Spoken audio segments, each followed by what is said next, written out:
Shameless, nobody likes you. Nobody. Famous, they want everything you do, even if it's shitty. Now, I make beats, write raps, shoot videos, tell jokes that ain't half, man. Good evening, everyone, and welcome back once again to Vicious Rants. And of course, I'm your host, your YouTube messiah, and often imitated, never duplicated superstar Tim Vicious. And we are going to be talking about what Raw this week. Yep, from the time of that Raw, it is 20 days until the most important day of the year. My birthday, I'm sorry, I mean WrestleMania. Yeah.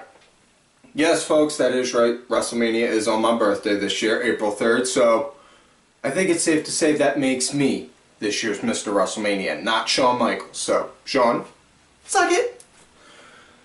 Moving forward, though. Talking about Raw this week, it was in Pittsburgh, Pennsylvania.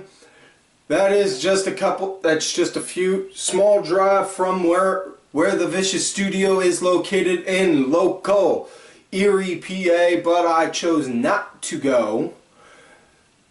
Moving forward though, Raw, it started out not with an opening promo, not with an opening video intro, not even with pyro, but no, they go, good evening everyone, welcome to Monday Night Raw, and then they go right into a match, which, God, that feels so good to see. You know, seriously, just, absolutely loved it. Love it, the fact that, you know, flip the show on, first thing you see is pan out to the crowd, and then boom, guy comes out from the entryway. Perfect. But yeah, they start off with the tag match, New Day versus League of Nations, Rusev and Del Rio. Now, New Day, they came out, they were out there cutting their promos, talking about on how they were going to beat, talking about on how they're going to wind up beating League of Nations, on how they're booty, and on how you can get the Bootios cereal, which, okay, the shirt, not a big fan of the design, but the fact that, you know, that they got the shirt actually packaged in a cereal box is freaking phenomenal on that part. You know, credit on that one.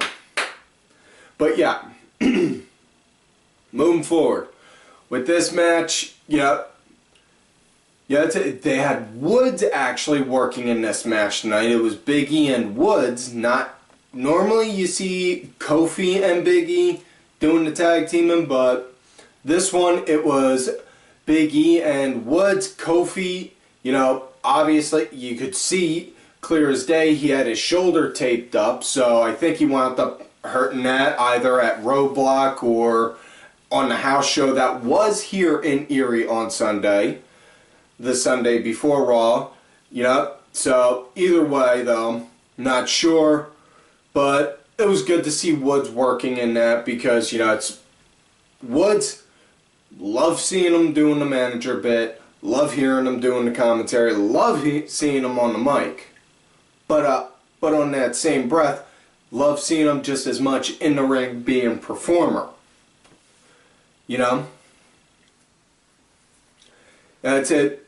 They want the now as far as what the match goes, League of Nations, they took control pretty quick in the beginning of the match and they held on to it for a good bit. You know, New Day, they got their offense in, but League of Nations, they were holding strong with it. You know, they were holding strong with their match with this. You know, so, and there's been talk going around for a while now saying on how, you know, on how Barrett's going to wind up leaving when his contract expires. So, now it begs the question, where are you going to go with the League of Nations from here if it's true and Barrett does leave? You know? So you're just going to have him set, like, they could play it off saying Barrett's, you know, becoming dead weight in the group and boom, they just kicked him out like that. You know, they could, whatever, I don't know. But back to the matter at hand with this match, you know, it was really good, really decent, and really impressed when they had Big E and Rusev in the ring at the same time working, because for two big guys, they know on how to work pretty good, you know, so give that. Yeah, as but yeah, match wound up coming to an end. You know, Rusev, he had Woods in the ring. He was about ready to go for the accolade. Stomped on, just wham, stomped on the back. He's getting ready to go and reaching in. And then next, you know, Kofi got up on the apron, started to do the distracting.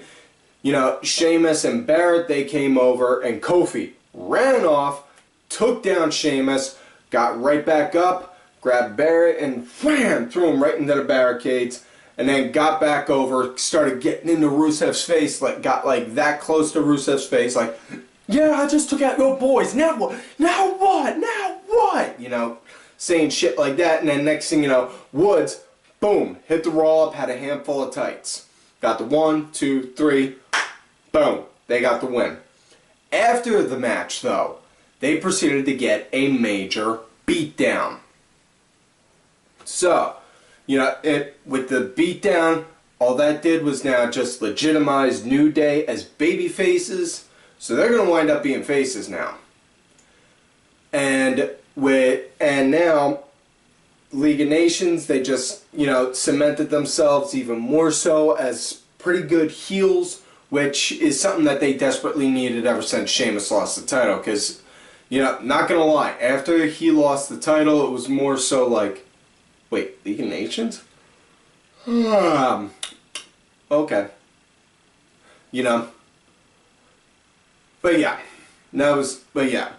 Hoping that we wind up, they issued a challenge, League of Nations issued a challenge later in the show to New Day to a tag match at Mania. 10 Get You 20, they're going to wind up doing the match there. And even more so, I'm betting that they're going to wind up having the titles change hands that night.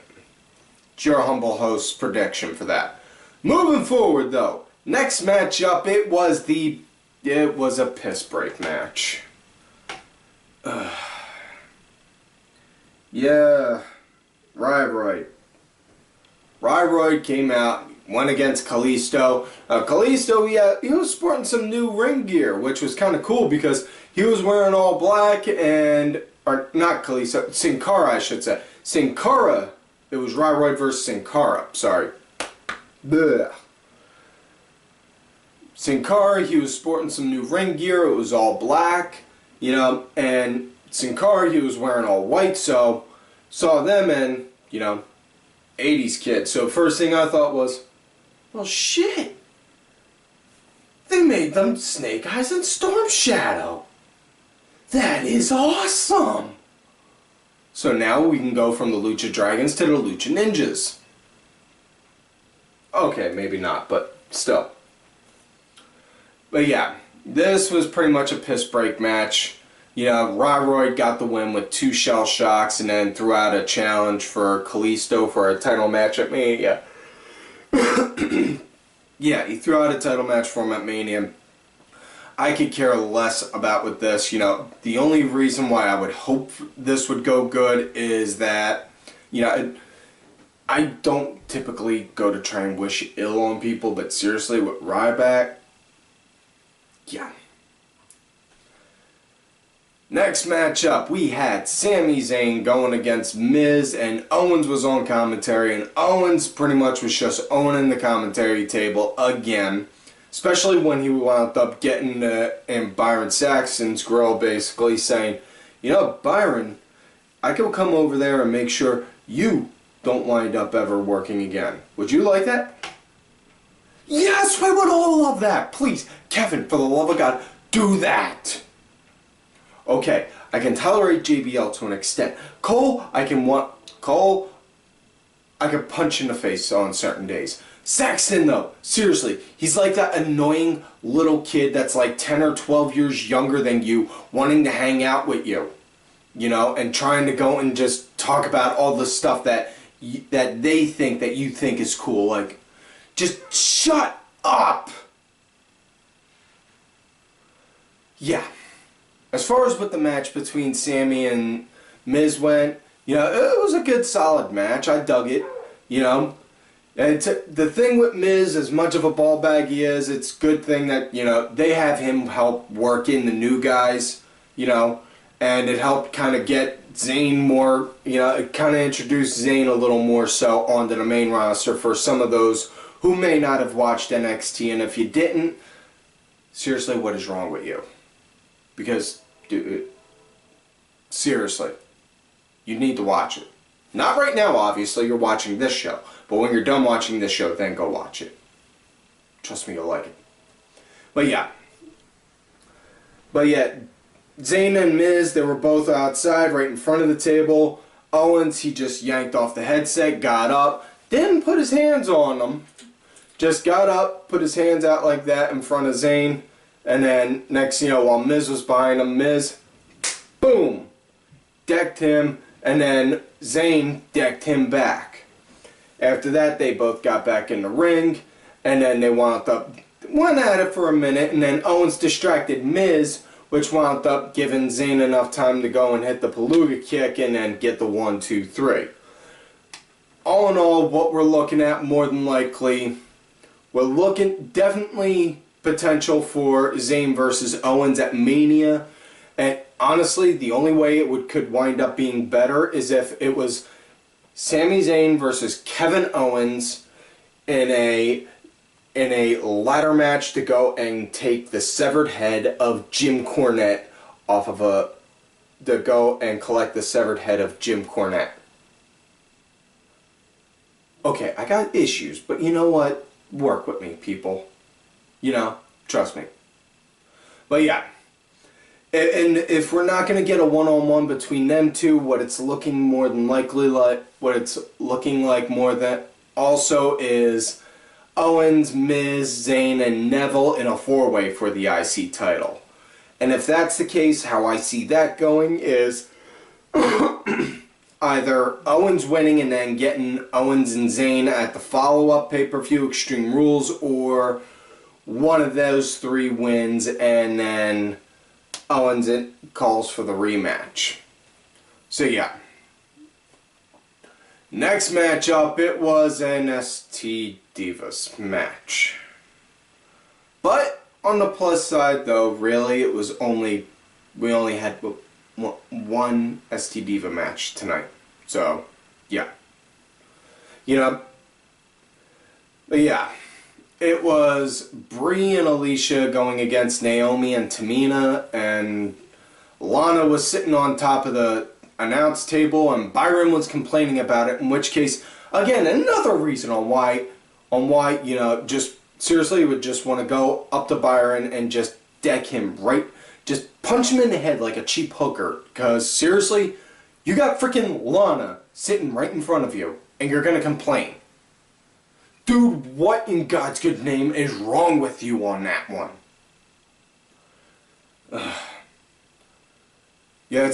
This was really just a ST Diva quality match. Naomi and Tamina, they wound up getting the win because Lana wound up distracting the ref and Brie, and the next thing you know, Tamina and Naomi, they did like this combo power slam. I don't even know how to really describe it, but it was a half decent move, I'll give that, but really, that was about it. Next matchup, it was the Usos versus the Social Outcasts with the Dudleys on commentary. And, well, you can't even really say this was a match. This was more so just the Usos going out there and super kicking all of Social Outcasts and then getting a pin.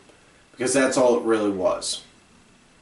The Dudleys on the commentary wound up hitting the nail on the head, though, because they were saying the Usos, they're riding on their Samoan family legacy and, act like that they deserve it, or, the tag titles and all that. And honestly, that's on how they really do come off, because everyone knows they were Kishi's kids. Everyone knows that they're Roman's cousin.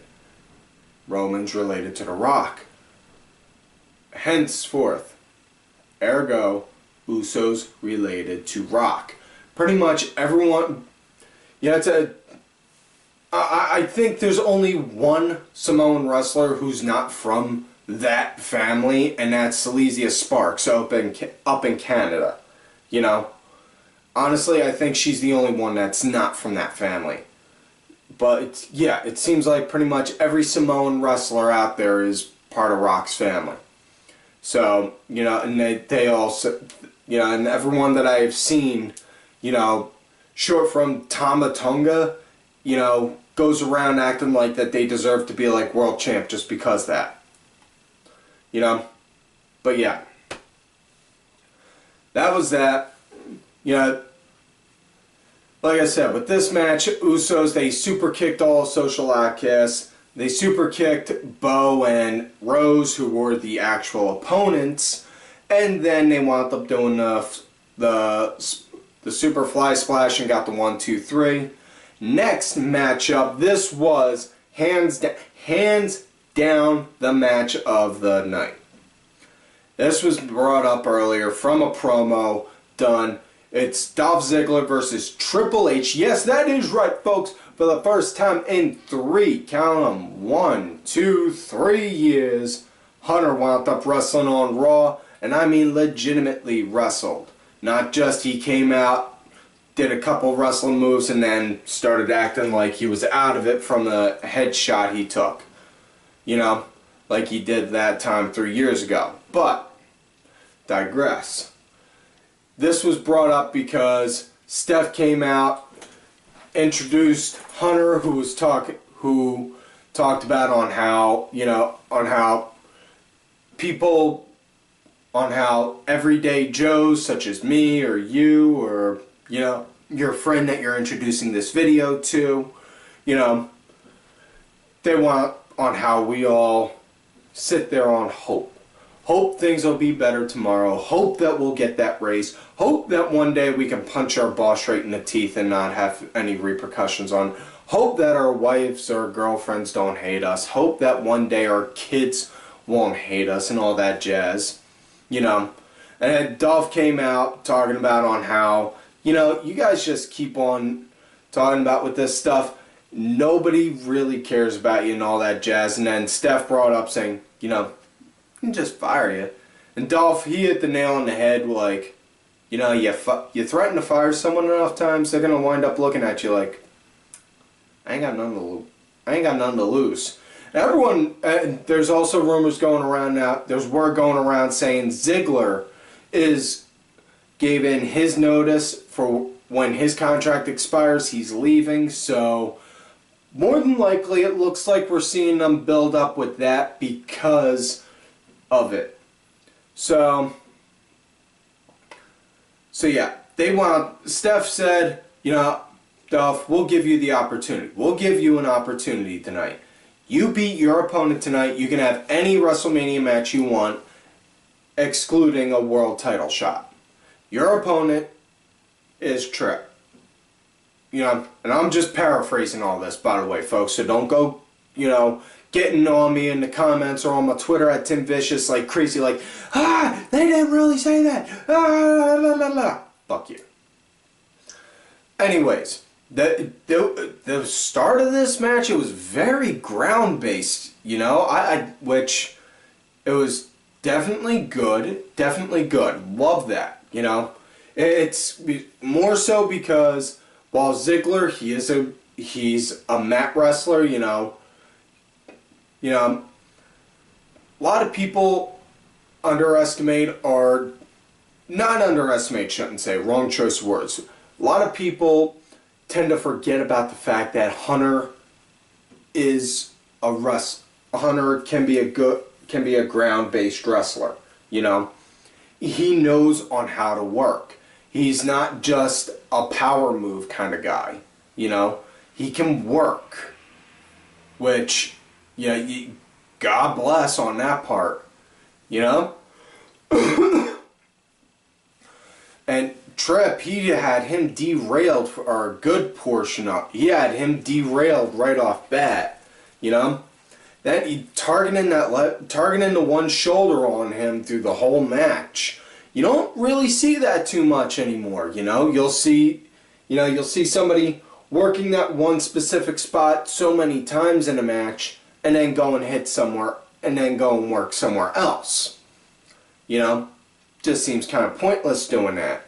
Whereas if you do it in a methodical kind of way, you just constantly you know, slam the arm, you know, bash the arm against the ring post, you know, put in a chicken wing, you know, things like that. Work a body part down. It's a good way to, you know, it's like what I've said before. Wrestling is the most purest form of storytelling out there.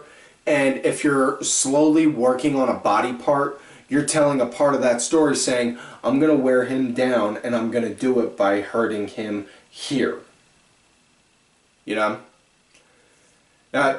Not to say that it was all one-sided, because Dolph, he did get his moments and he had really good shots, you know?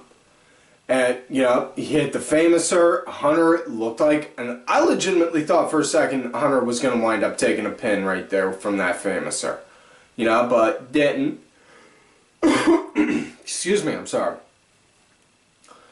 But yeah, he didn't, and Hunter wound up getting the win in the end, doing a pedigree, but this was just a really damn good match, and even more so after that. Next thing you know, boom, Roman's music hits, and first thing I think is, well, look who finally decided to show back up on TV.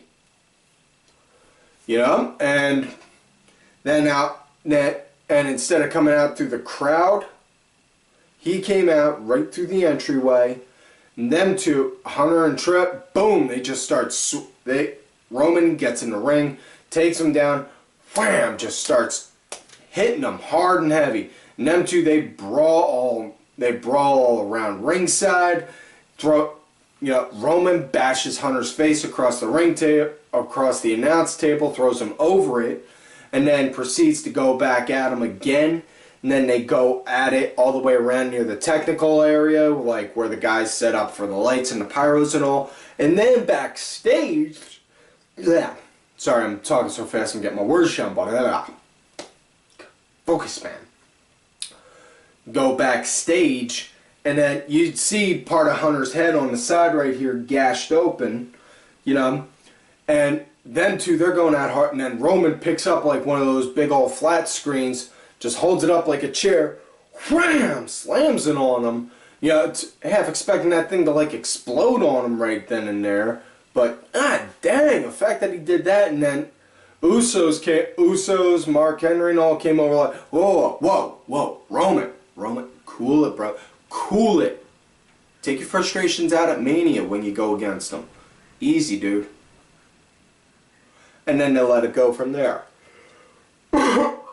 Excuse me, I'm sorry, folks. Trying not to cough or yawn while I'm doing this. It's been a very exhausting day leading up to the recording of this show.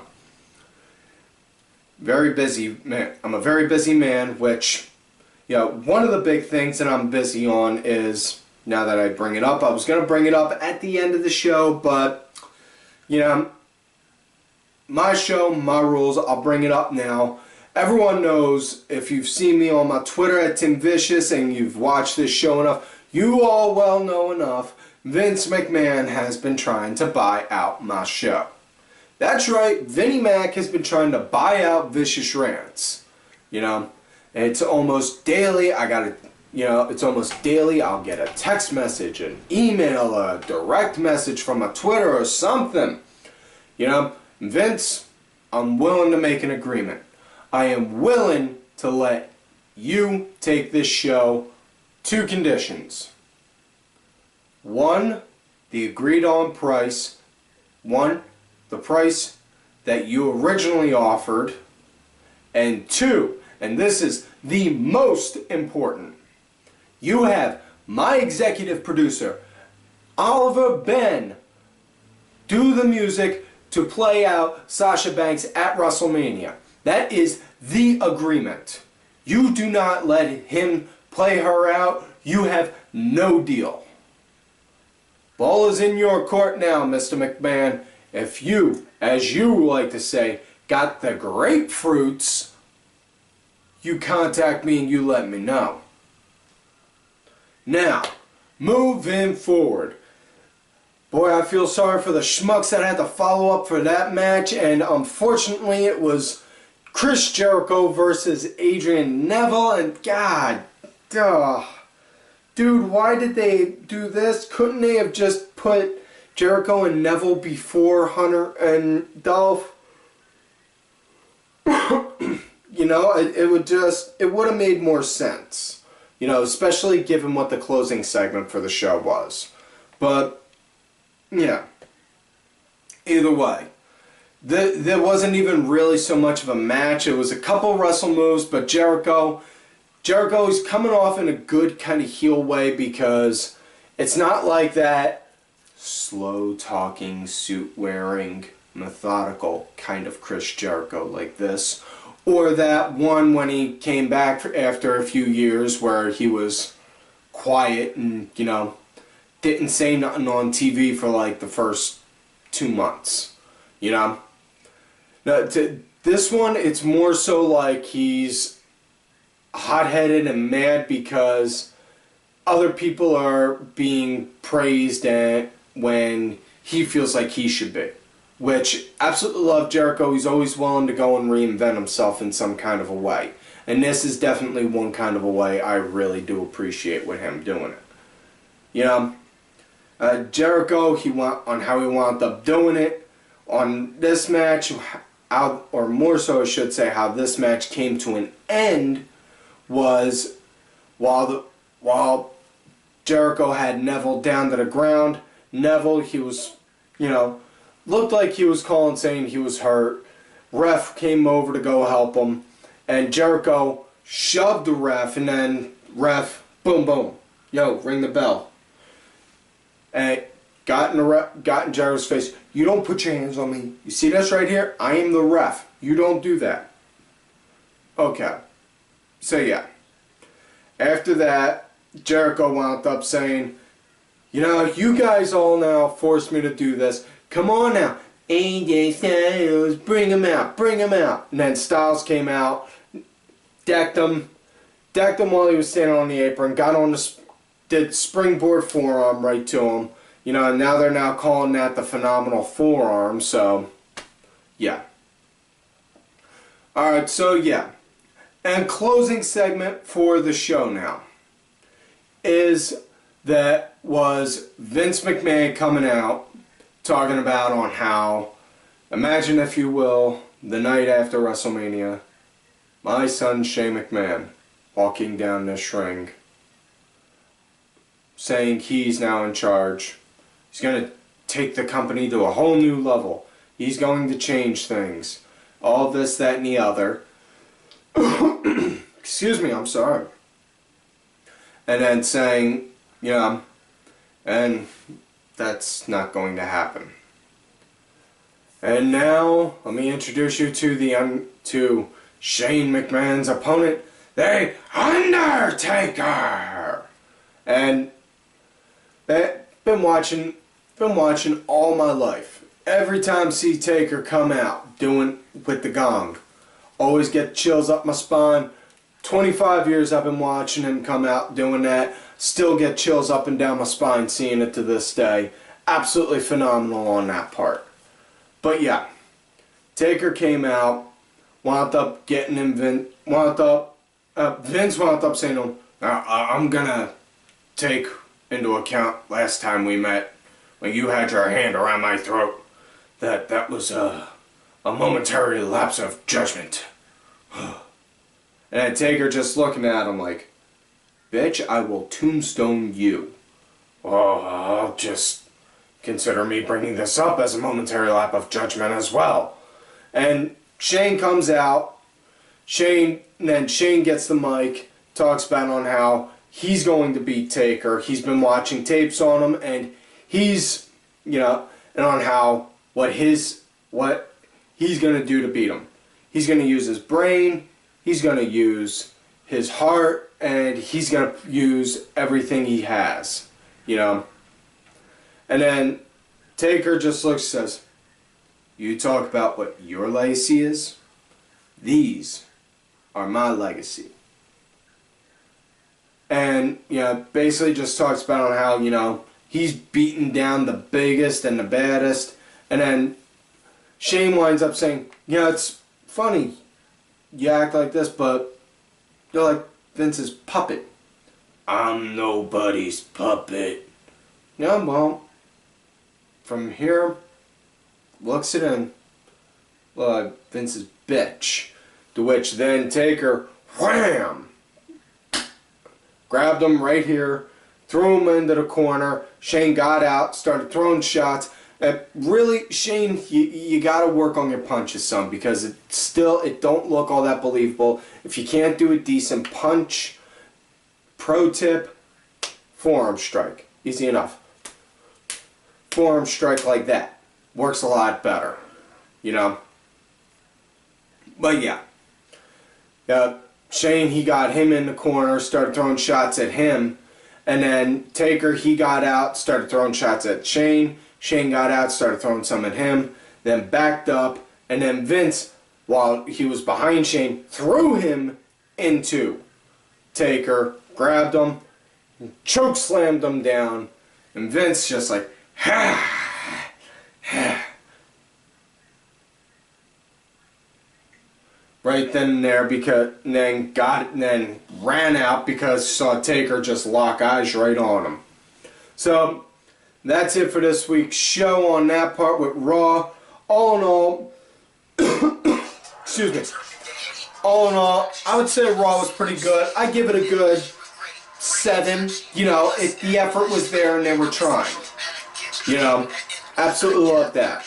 Now, anyways, folks, that's it for this week's show as well. So do not forget to like the video, subscribe to the channel, go back, watch the other episodes. Make sure y'all look for me on Twitter at TimVicious. Make sure you also look for my backup account, Tim_Vicious. I am also out there on that Facebook gimmick. And folks, do not forget to follow all of these cool ass cats right here on Twitter. Vicky Earls, I am Danny Sunday, Axel Mulligan, Sunday Segway, Simply Sabrina, Cranky Ass All has changed his Twitter to WWE Grandpa, Aaron_Deborah, my executive producer, and the man who, Vince, if you make the deal, Vince, the ball's in your court, you need to make the deal. Have this man play Sasha Banks out to WrestleMania. My executive producer, Mr. Oliver Ben, as well as my, excuse me about that, sorry, as well as my client, who, as I've said before, is the true Raw General Manager, Bronx Bitch Forever. And folks, like I always tell y'all, you love me great, you hate me, fuck yous.